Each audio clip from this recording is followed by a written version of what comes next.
నమస్తే welcome to Suman TV.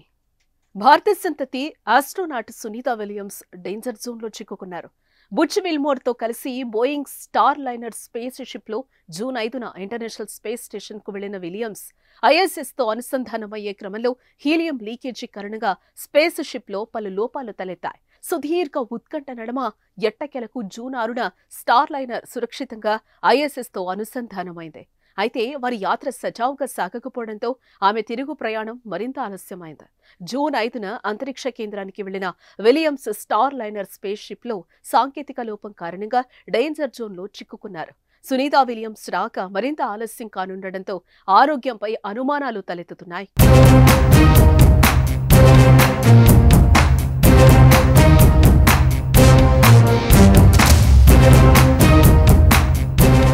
అయితే ఐఎస్ఎస్తో అనుసంధానమయ్యే క్రమంలో హీలియం లీకేజీకి తోడు స్పేస్ షిప్లో మరిన్ని టెక్నికల్ ఇష్యూస్ తలెత్తినట్లుగా నిపుణులు గుర్తించారు.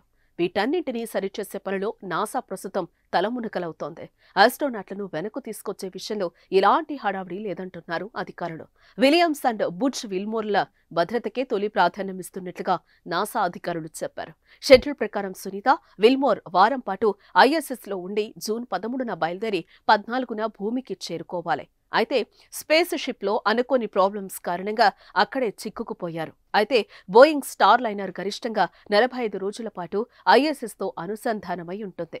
ఈ లెక్కన జూలై 22 దాకా సమయం ఉంది. అప్పటికే సమస్యలు పరిష్కారం కాకపోతే సునీత బుచ్ విల్మోర్లను వెనక్కు తీసుకొచ్చేందుకు స్పేస్ ఎక్స్కు చెందిన క్రూ డ్రాగన్ ద్వారా లేదంటే రష్యా సూయజ్ వ్యోమనౌక ద్వారా ప్రయత్నాలు చేయనున్నారు.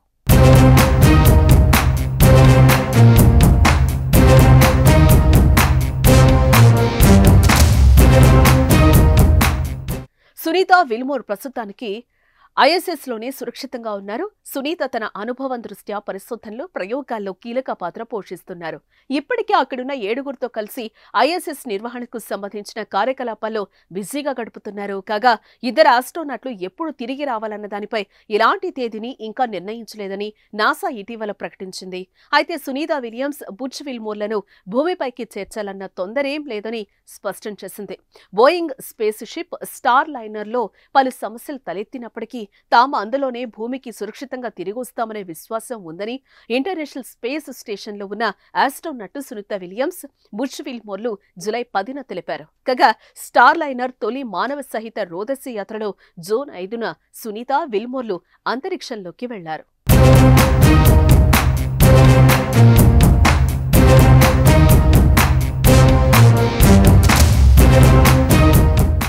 హీలియం గ్యాస్ లీక్ కావటం, థ్రస్టర్ల వైఫల్యం కారణంగా అంతర్జాతీయ స్పేస్ స్టేషన్తో అతి కష్టం మీద అనుసంధానం చేశారు.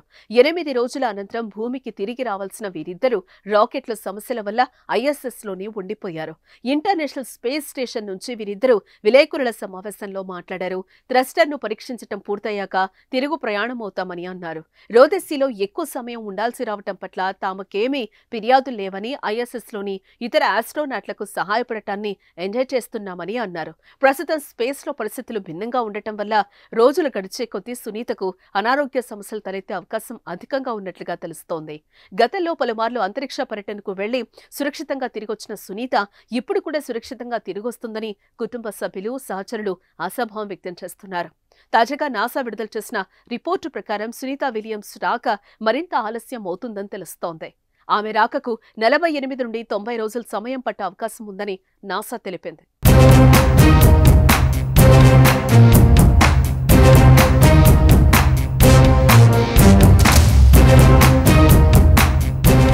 ఇప్పటికే బోయింగ్, నాసాలు కలిసి స్టార్ లైనర్లో థ్రస్టర్ లోపాలను బాగా అర్థం చేసుకోవడానికి న్యూ మెక్సికోలో గ్రౌండ్ టెస్ట్లను నిర్వహించే పనిలో ఉన్నాయి. న్యూ మెక్సికోలో జరిగే ఈ పరీక్ష ఇచ్చే సమాధానాలు వారిని సురక్షితంగా భూమిపైకి చేరుస్తాయని అంటున్నారు. ఈ పరీక్షలు ఇప్పటికే తుది స్థాయికి చేరుకున్నాయని, అంతరిక్ష కక్షలో ఉన్న స్టార్ లైనర్లో డాగ్ చేసిన హాట్ ఫైర్ టెస్టుతో 100% సమాధానం దొరుకుతుందని తెలిపారు. ఇప్పటికే అంతరిక్ష కేంద్రంలో ఉన్న ఇంజనీర్లంతా స్టార్ లైనర్లో సాంకేతిక సమస్యలు పరీక్షిస్తూ ఎప్పటికప్పుడు సమాచారాన్ని భూమికి పంపిస్తున్నారు. ఈ వాహనం అంతరిక్షంలో ఉండగానే సాయిల్ టెస్ట్లను నిర్వహించడం, లక్ష్యంలో భాగంగా థ్రస్టర్లు పనిచేయకపోవటానికి గల కారణాలను తెలుసుకోవటానికి న్యూ మెక్సికోలో కూడా ప్రయత్నాలు చేస్తున్నారు. ఇక అటు నింగిలో ఇటు భూమిపైన చేస్తున్న పరీక్షల ఫలితాల ఆధారంగా సునీతా విలియమ్స్ ఎప్పుడు తిరిగొస్తారో తెలుస్తుంది.